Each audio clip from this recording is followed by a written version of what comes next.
National पर।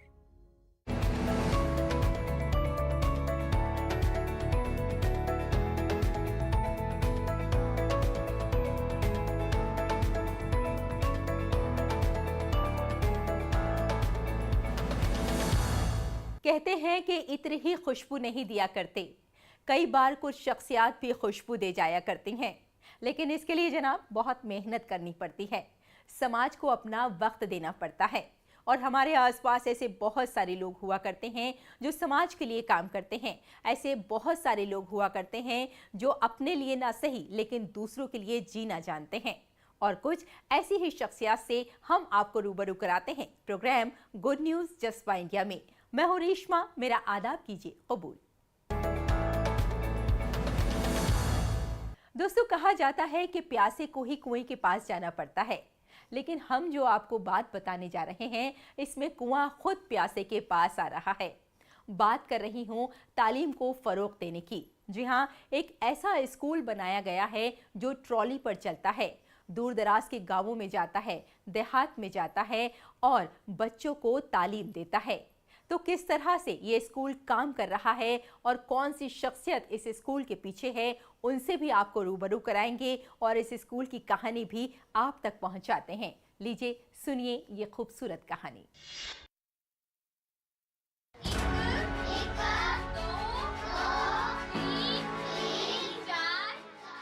ऐसा school आपने शायद ही देखा होगा जिसमें बच्चे पढ़ने नहीं जाते, लेकिन स्कूल बच्चों को पढ़ाने आता है।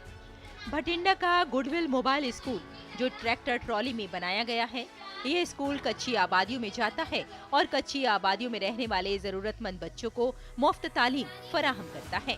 अगरचे मोबाइल स्कूल ट्रैक्टर ट्रॉली में बनाया गया है, लेकिन इस गुडविल मोबाइल स्कूल का ढांचा अंदर से जापानी शीट, वेदर प्रूफ और जिप्सम बोर्ड से बनाया गया है ताकि गर्मी ज्यादा महसूस न हो।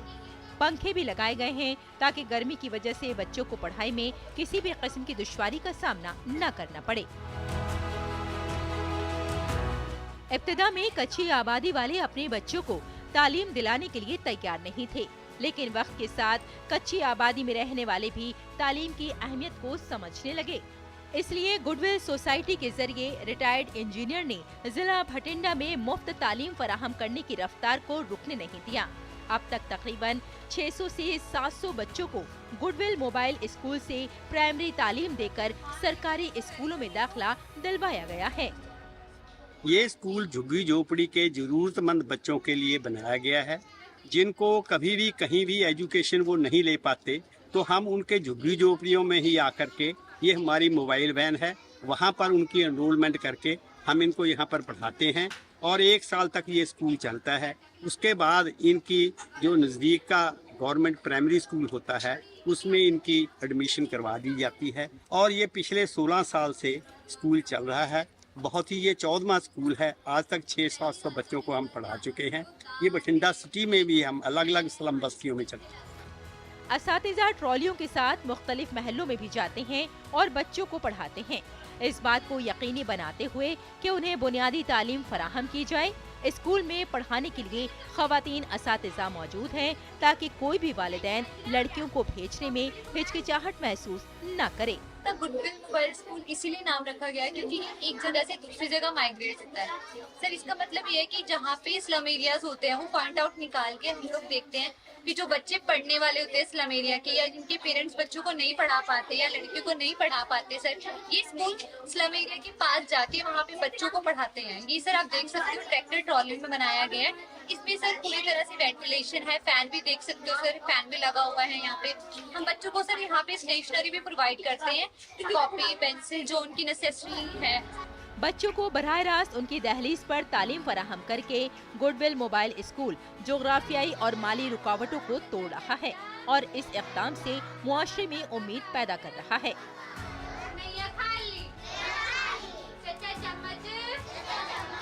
इस इक़दाम ने मुल्क के बहुत से इलाकों के लिए एक मिसाल कायम की है जहां तालीम का बुनियादी ढांचा मौजूद नहीं है और बच्चे अपने स्कूलों तक पहुंचने के लिए मीलों का सफर तय करते हैं। Bureau report, DD news.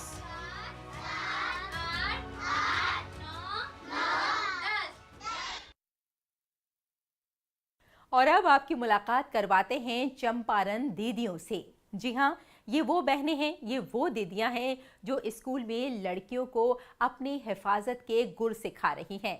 यानी ये बता रही हैं कि अपना दिफा किस तरह से कर सकती हैं वो, या फिर अपनी हिफाजत कैसे कर सकती हैं। अपनी ड्यूटी तो करती ही हैं, लेकिन साथ साथ वक्त निकालती हैं, लड़कियों को तालीम देती हैं अपनी हिफाजत करने की।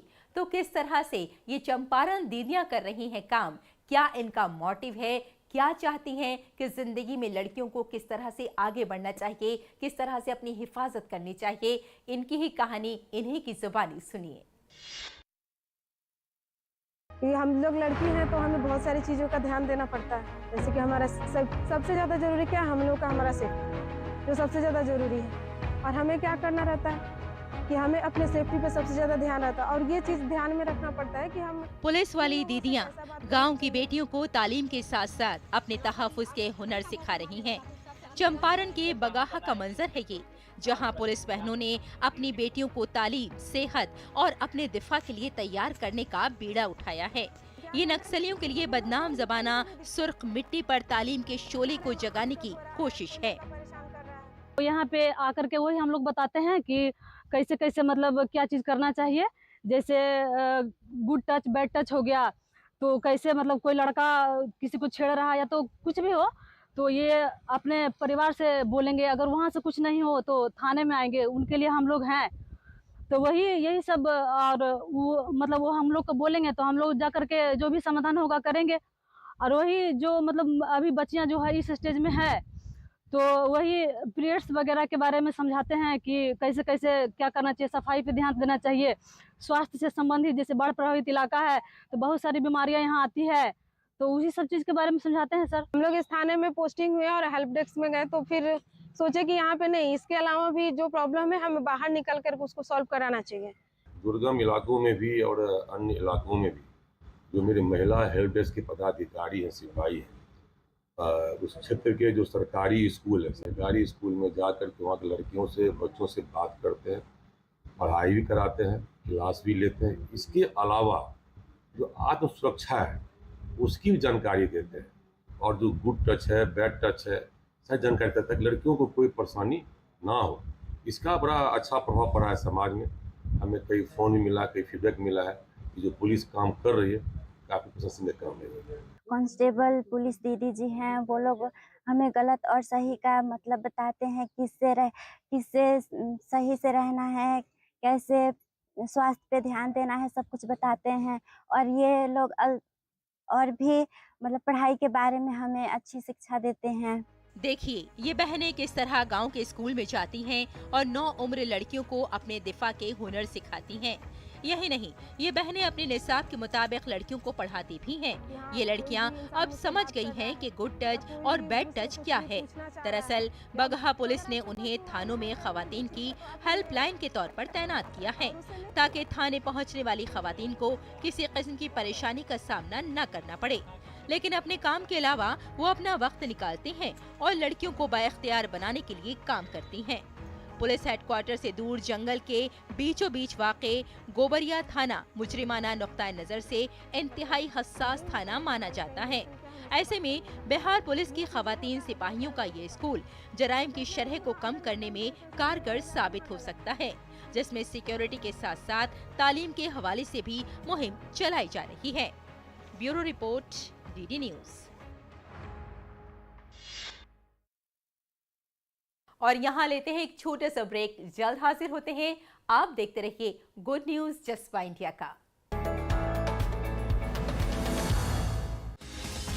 दिन भर की भाग दौड़ में जब छूट जाएं जरूरी खबरें, जब आप हो जल्दी में और जाननी हो हर खबर, जब फटाफट अंदाज में देखनी हो आपको तेज खबर, जब केवल आधे घंटे में जानना हो देश दुनिया का हाल,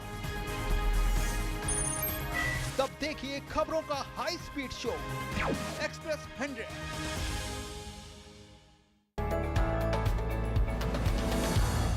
दोस्तों ये तो हम सभी जानते हैं कि किसानों को खेतों में बहुत मेहनत करनी पड़ती है, और इंसान अपना पसीना जब तक नहीं निकालता तब तक उसकी मेहनत का फल उसे नहीं मिलता।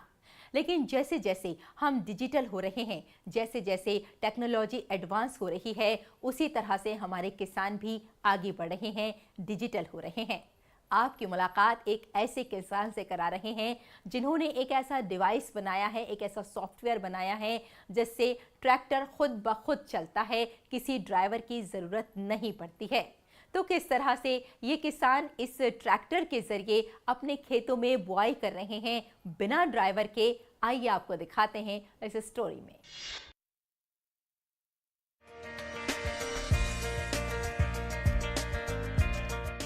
अकोला जिले के यावलखेड़ से ताल्लुक रखने वाले टेक्नोलॉजी के माहिर किसान ने बुआई में एक नया तजुर्बा किया है।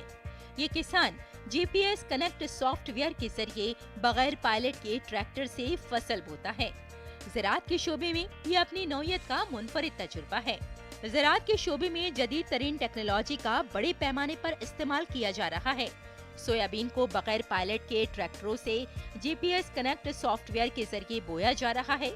नौजवान किसान विजेंद्र ने बताया कि महाराष्ट्र में पहली बार जर्मन टेक्नोलॉजी का इस्तेमाल किया जा रहा है। इस टेक्नोलॉजी के जरिए किसानों को एक लाइन में बराह रास्त बुआई की वजह से सहूलत मिल रही है। जर्मन टेक्नोलॉजी ऐसी है जहां जिनकी वजह से ट्रैक्टर एक लाइन में चलेगा, सीधी बोनी होगी और उसके बाद जब अपन मशागत के लिए जाएंगे तो उससे बहुत बढ़िया अपने को आधार मिल जाएगा। बहुत ही यूजफुल टेक्नोलॉजी है, ड्राइवर की जरूरत नहीं पड़ती। एक बार ड्राइवर ट्रैक्टर लगा दो, अगर आपको सीधा बोना है तो सिर्फ टर्न लेते समय आपको ड्राइवर की जरूरत पड़ेगी। अगर आपको ग्राउंड में बनाना है तो उसमें बहुत सारे फंक्शन है, हमने आधे से ज्यादा फंक्शन अभी तक यूज भी नहीं किए। कनेक्ट सॉफ्टवेयर के GPS को देखें कि फील्ड में इसका इस्तेमाल कैसे किया जाता है और बगैर ड्राइवर के ट्रैक्टर्स के जरिए फसल की बुआई कैसे हो रही है। अब खेत में ट्रैक्टर के जरिए बुआई के लिए ड्राइवर की जरूरत नहीं है। बुआई बहुत आसान है, इसके लिए जर्मन टेक्नोलॉजी के आलात नस्ब किए गए हैं। ये ड्राइवर के बगैर ट्रैक्टर का मुकम्मल कंट्रोल फराहम करता है। ट्रैक्टर खुद सीधी लाइन में बोता है, इसलिए ये तजुर्बा किसानों के लिए काफी अहम है। वहाँ पे सिस्टम लगा हुआ है ट्रैक्टर को, वो ट्रैक्टर कनेक्ट है, ये ट्राइपॉड के ऊपर एक सिस्टम है उसके कनेक्ट है और ये ट्राइपॉड जो है सैटेलाइट को कनेक्ट है। उसके लिए अलग से रिचार्ज करना पड़ता है, वो रिचार्ज हमने किया हुआ है। अब सैटेलाइट थ्रू अपना जो प्लॉट है यानी अपनी जो खेत है वो खेत डिसाइड हो जाता है, उसके बीच बीच में ट्रैक्टर आराम से चल जाता है, कोई दिक्कत नहीं है। आधुनिक तकनीक किसान के लिए उतनी महत्वपूर्ण है जितना मछली के लिए जल, उसकी सेवा वो जैसे जिंदा नहीं रह सकती। उसी टाइम अभी अगर आप देखोगे तो सभी काश्तकारों को वो टेक्निक यूज करनी होगी क्योंकि लेबर प्रॉब्लम इतना है, लेबर मिल नहीं रहे हैं, खेत में कोई काम करने के लिए तैयार नहीं है, तो टेक्नोलॉजी का यूज तो करना ही पड़ेगा। बुआई के लिए वक्त पर मजदूर न मिलने की वजह से अक्सर किसानों को नुकसान उठाना पड़ता था। ऐसे में मजदूरों के बगैर ट्रैक्टर से बुआई का कामयाब तजुर्बा रियासत के टेक्नोलॉजी से शगफ रखने वाले किसानों के लिए रहनुमा साबित हो सकता है। Bureau report, DD news. दोस्तों, ये तो हम सभी जानते हैं कि हमारे आसपास का माहौल बहुत खूबसूरत होना चाहिए, हरा भरा होना चाहिए, सरसब्ज़ो शादाब होना चाहिए, लेकिन इसके लिए ज़रूरी है कि हम अपने आसपास पौधे लगाने की मुहिम में हिस्सा लें। और ऐसे बहुत सारे लोग हैं जो रोज़ाना एक पौधा ज़रूर लगाते हैं। वो जानते हैं कि वो पौधा उनको फ़ायदा नहीं पहुंचा सकता, लेकिन ये हकीकत है कि आने वाली नस्लें उससे फ़ायदा ज़रूर उठा सकती हैं। और एक ऐसी ही बहुत ही बेहतरीन NGO काम कर रही है, मेरा प्रयास, यानी कि खुद ही कोशिश कर रही है कि ज़्यादा से ज़्यादा पौधे लगाए जाएं और समाज को एक नया पैगाम दिया जाए कि सरसब्ज़ो शादाब समाज बनाने के लिए बहुत ज़रूरी है कि हम एक पौधा रोज़ लगाएं। तो किस तरह से ये NGO काम करती है, आइए देखते हैं।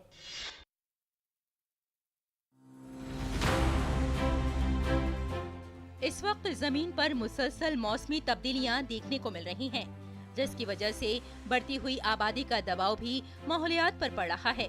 ऐसे में जुलाना सब डिवीजन के इर्द गिर्द के माहौल को बचाने के लिए एक समाजी तंजीम मेरा प्रयास सामने आई है।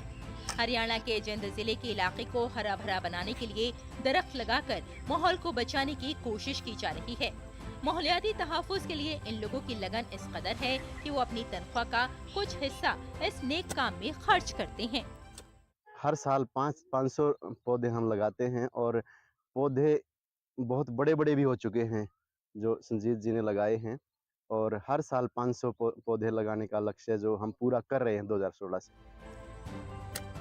ये है संजीत कौशिक, जिन्होंने अपनी मुलाजमत से वक्त निकालकर लोगों को आगाह करने के लिए आगे बढ़े और उन्होंने साल 2004 में बच्चों की सालगिरह और किसी खास तकरीब पर दरख्त लगाकर इसकी शुरुआत की और साल 2016 में ये तंजीम एक समाजी तंजीम में तब्दील हो गई।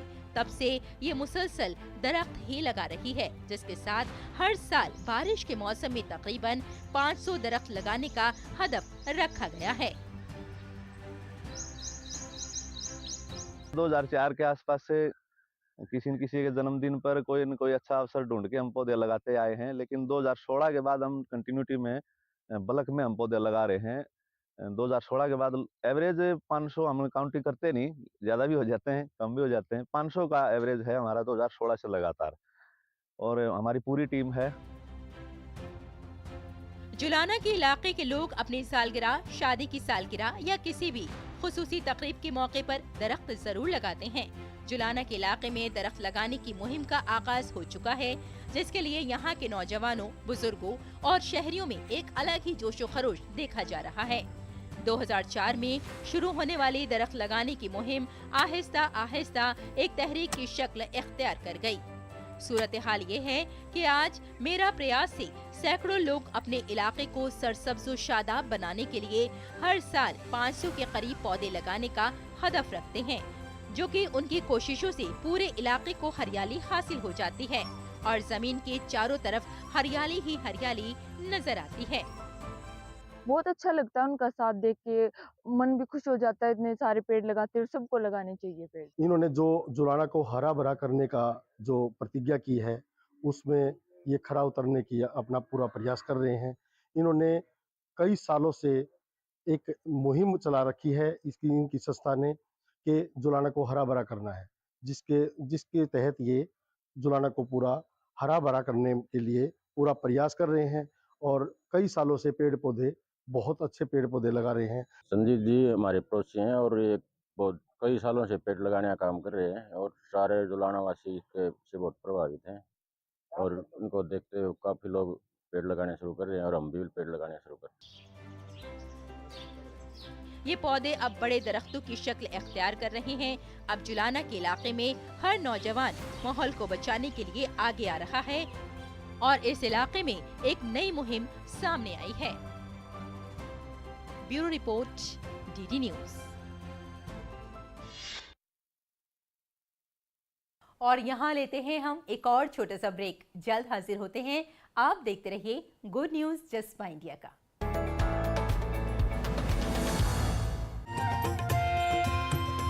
नए दिन की करें शुरुआत भारतीय ज्ञान परंपरा, संस्कृत और स्वास्थ्य के साथ।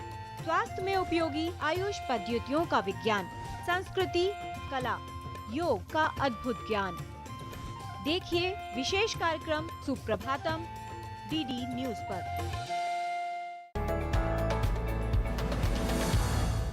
दोस्तों, क्या आप जानते हैं कि हमारे घर का कूड़ा या हमारे आसपास का कूड़ा आखिर जाता कहाँ है? या फिर अगर आप ये भी जानते हैं कि कूड़ा को कहाँ डाला जाता है, लेकिन यकीनन आप ये नहीं जानते होंगे कि उस कूड़े का इस्तेमाल किस तरह से दोबारा से किया जा सकता है, किस तरह से कूड़े से बहुत सारी चीज़ें बनाई जा सकती हैं और अगर कुछ नहीं तो इससे कंपोस्ट किस तरह से बनाया जा सकता है, यानी खाद की शक्ल में कूड़े को किस तरह से इस्तेमाल किया जा सकता है। और इसके लिए एक मशीन भी बनाई गई है कि जल्द से जल्द कूड़े को कंपोस्ट की शक्ल दे दी जाए। तो किस तरह से ये मशीन काम करती है और कौन इसके पीछे काम कर रहा है, आइए देखते हैं इस रिपोर्ट में।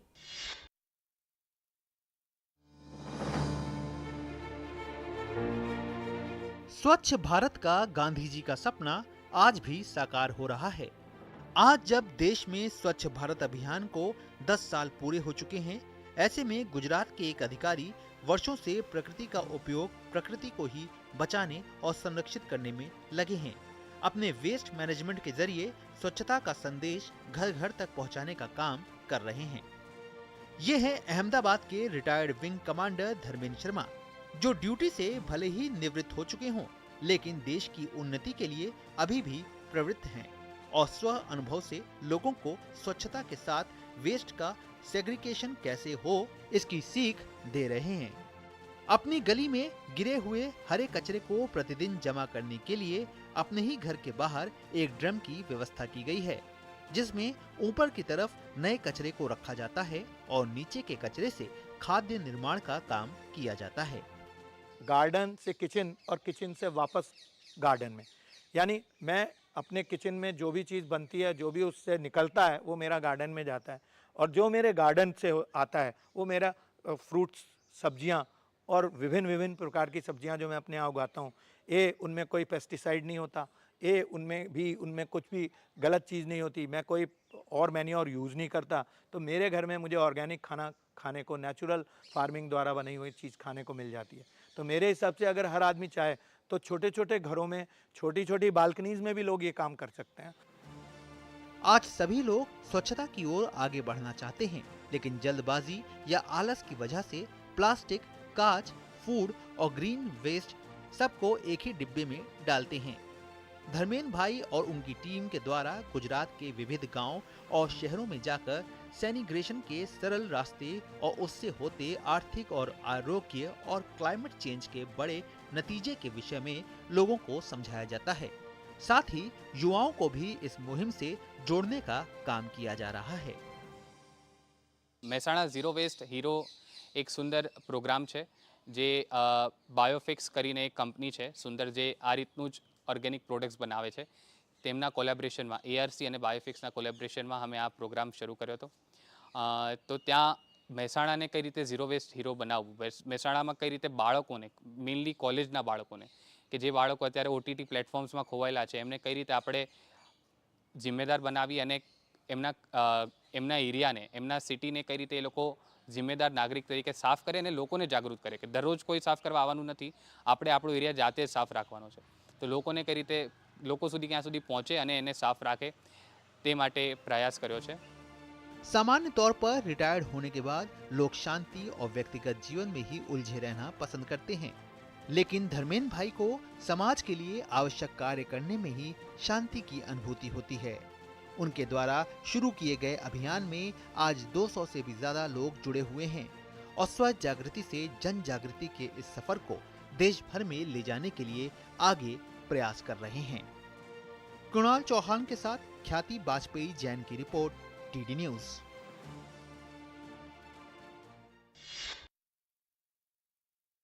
तो देखा आपने, कितने सारे लोग होते हैं जो समाज के लिए कुछ बेहतर करने के बारे में सोचते हैं और यकीनन ऐसे ही लोग दूसरों से हटकर काम करते हैं। और कई बार वजीर आजम नरेंद्र मोदी इन शख्सियात का जिक्र मन की बात में भी करते हैं। तो चलिए जनाब, ये तो रही कुछ आम लोगों की खास बातें, लेकिन हम आपसे भी कहना चाहते हैं कि अगर आप कुछ अच्छा करते हैं, कुछ बेहतर करते हैं, तो ये मानना आपको ज़रूर चाहिए कि आप अपने लिए अच्छा कर रहे हैं, एक बेहतर समाज बना रहे हैं। अगर हम कुछ नहीं कर सकते तो कम से कम अपने चेहरे पर एक मुस्कुराहट रख सकते हैं, क्योंकि जब आप मुस्कुराते हैं तो दूसरों को मुस्कुराने का सबब दे जाते हैं। इसी के साथ bye bye and take care.